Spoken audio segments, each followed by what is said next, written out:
Star Wars: The Mandalorian Season 1, today in Deep Space, Tennessee.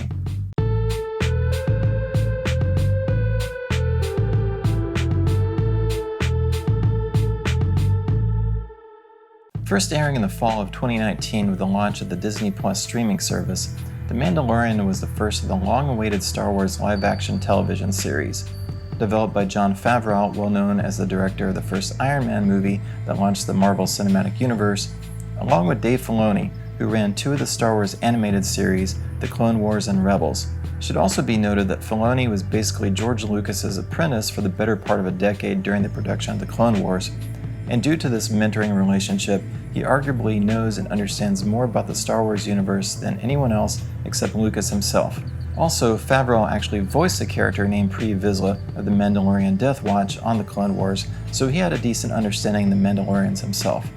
Anyway, the show seemed to be in pretty good hands. By the way, this is a recap, so if you haven't seen Season 1 of The Mandalorian, be advised that this video has a lot of spoilers. So if you want to stop this video and save it for later, you should do that now.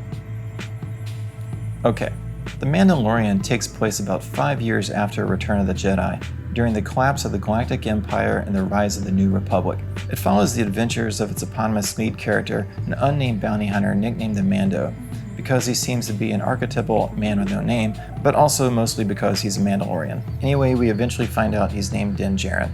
We don't know a lot else about him other than he was orphaned during the Clone Wars when battle droids killed his parents, so naturally he really hates droids. A tribe of Mandalorians found him and raised him as one of their own, where he learned the ways of the Mandalorian warriors and adopted their creed. Also, this particular tribe never takes their helmets off in front of other people for some reason, and they say "this is the way" a lot when referencing their particular creed. Anyway, he lives on the planet Navarro, where he works for the Bounty Hunters Guild, but at the moment there's not a whole lot of work available, so his boss, Greef Karga, offers him this one job that's kind of sketchy with an ex-Imperial warlord. So he accepts and goes to meet this new client at his hideout. A few stormtroopers and a scientist named Dr. Pershing are there as well. The client gives him limited info and asset, like, well, he's 50 years old and is on the planet Arvala 7. Well, he also gives him a tracking fob, which they never really explain how that works, and tells him that they want the asset alive, but dead is also okay for a lower fee. As payment, the client offers him a bunch of bars of Beskar metal, the valuable and sacred alloy that Mandalorians use to make their armor. He gives him 1 bar as a down payment. Mando heads back to his tribe, which secretly lives underground the town on Navarro. He gives the Beskar to the armorer, who seems to be more or less the leader of the tribe. She uses it to make him a new shoulder pad because, honestly, the Mando's armor looks pretty thrown together. So the Mando heads off to Arvala 7. A local Ugnaught farmer named Queel shows him where the asset is located. It's a desert fortress occupied by mercenaries, and they're causing trouble for the whole valley. He also learns that he's not the only bounty hunter looking for the asset, as a hunter droid named IG-11 is there as well. Mando and IG-11 reluctantly decide to team up and shoot up the place and find the asset. It appears to be a baby of whatever species Yoda is. IG-11 tries to kill it, but Mando shoots the droid dead in the head and takes the child safely away. They get back to his ship to discover that Jawas have stripped it. They will only give him back the parts if he can get them the egg of a mudhorn, so he goes and does that. He's almost killed by the mudhorn, but the child uses force powers to hold it in the air and save his life. Mando's mind is blown and is like, whoa, what just happened? Anyway, he kills the mudhorn and takes the egg back to the Jawas, gets his parts back, reassembles his ship with Quee's help, and flies back to Navarro. Anyway, Mando seems to be reluctantly getting attached to the child, who apparently saved his life with magic. So he turns him over to the client and gets his reward, lots of Beskar and a container that definitely is not an ice cream maker. He goes back home, and the armorer makes him a new set of armor with it. But Mando feels bad about the child, who the Imperials obviously want to experiment on, so he goes back to the client's hideout, shoots up the place, and rescues the child. But now he's broken the code of the Bounty Hunters Guild, so Greef Karga and all the other bounty hunters are after him, but the rest of the Mandalorian tribe come to the rescue so that they can escape. Now the Mando has to find some place they can hide.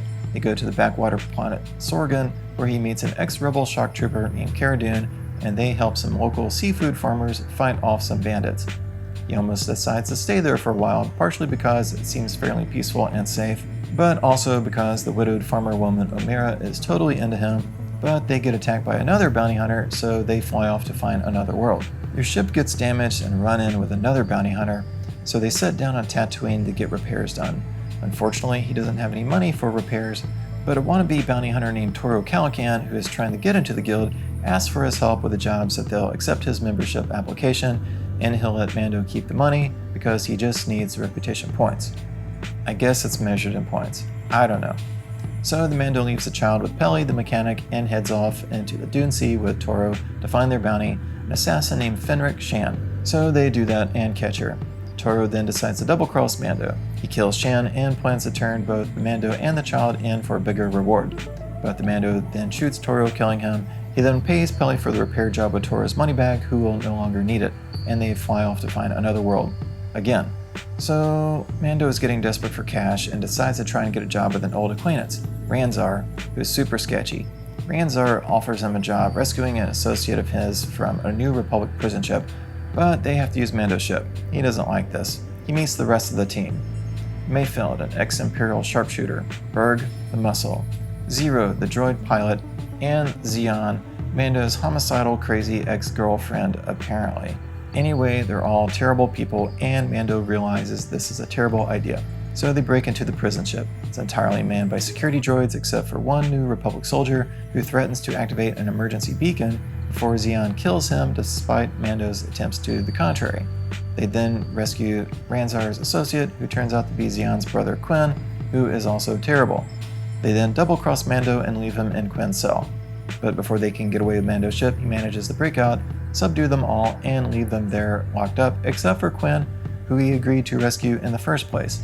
He then drops Quinn off at Ranzar's space station, gets paid, and leaves. Ranzar and Quinn aren't happy about how things turned out, so they continue their double cross and decide to destroy Mando's ship before he gets away, but Mando actually triple crossed them by secretly activating that emergency beacon which he left in Quinn's pocket. And so some New Republic X-Wings show up and destroy the space station, and they fly off to find another world. Anyway, Greef Karga sends Mando a message. The client that wanted the child has taken over the town on Navarro, and things are bad. So to fix things, he has a plan. Mando should come back with the child and will pretend to be captured, and they will pretend to return the child, but really they're going to try to take down the client, or something like that. So Mando agrees to this, and picks up Cara and Kuiil to help out. Kuiil also brings along the repaired and reprogrammed IG-11 to be the child's bodyguard.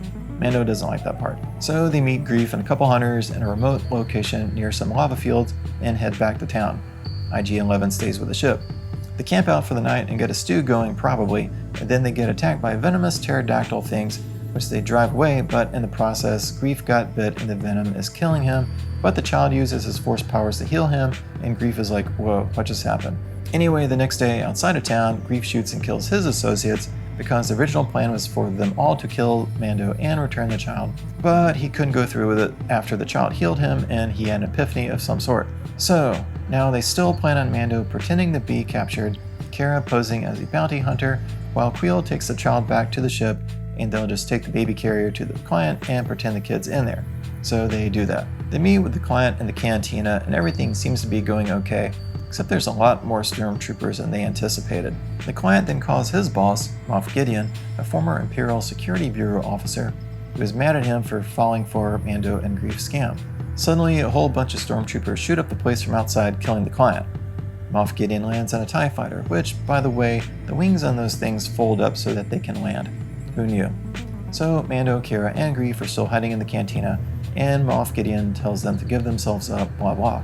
Anyway, some scout troopers find out where the child is. They intercept Kuiil and the child before they can get back to the ship, kill Kuiil and take the child.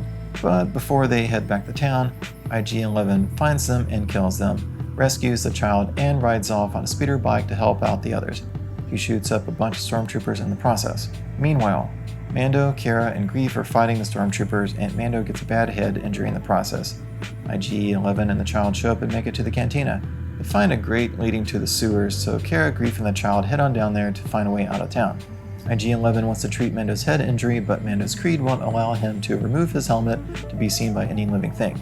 IG-11 reminds him that he is a droid and not actually alive, so Mando relents and lets him treat him. They catch up with the gang in the sewers and make it to the Mandalorian tribe's hideout, but most of the tribe is dead as the stormtroopers found them at some point and killed most of them.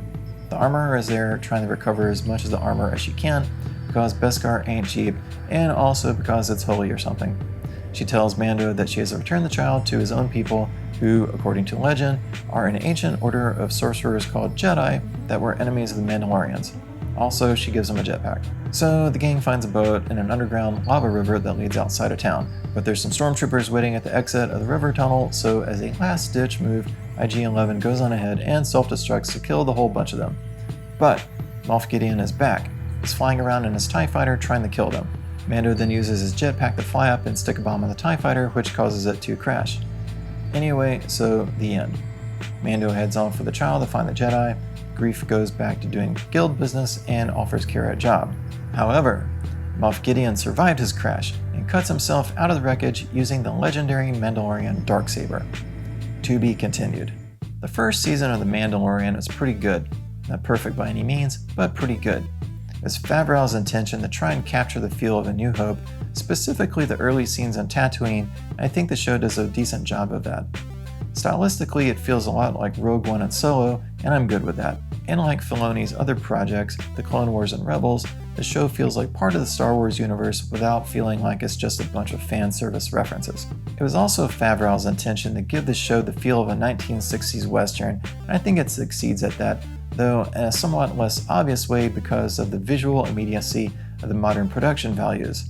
However, this juxtaposition of modern production values against retro movie genres is very consistent with the Lucas Star Wars films, especially in the prequel trilogy, where you have cutting-edge early 2000s production values delivering 1940s and 50s movie genres. And much like the original concept of Boba Fett, Din Djarin's character is a gunslinger that is modeled quite a bit after that of Clint Eastwood's Man with No Name, aka Blondie, from Sergio Leone's Dollars trilogy, although unlike Fett and Blondie, we do see character growth in Djarin's character as he moves from anti-hero to hero through the season. However, another way I think Season 1 of The Mandalorian resembles a 60s Western, and I'm not sure how intentional this is that its weekly episodic nature very much resembles that of 1960s Western television shows, and I think this seems somewhat jarring to our modern sensibilities, where our concept of a television season nowadays is simply a 10-hour movie with episodes that mean nothing more than a bathroom and snack breaks. Although this could just be the influence of Filoni, who has spent over a decade making weekly episodic television.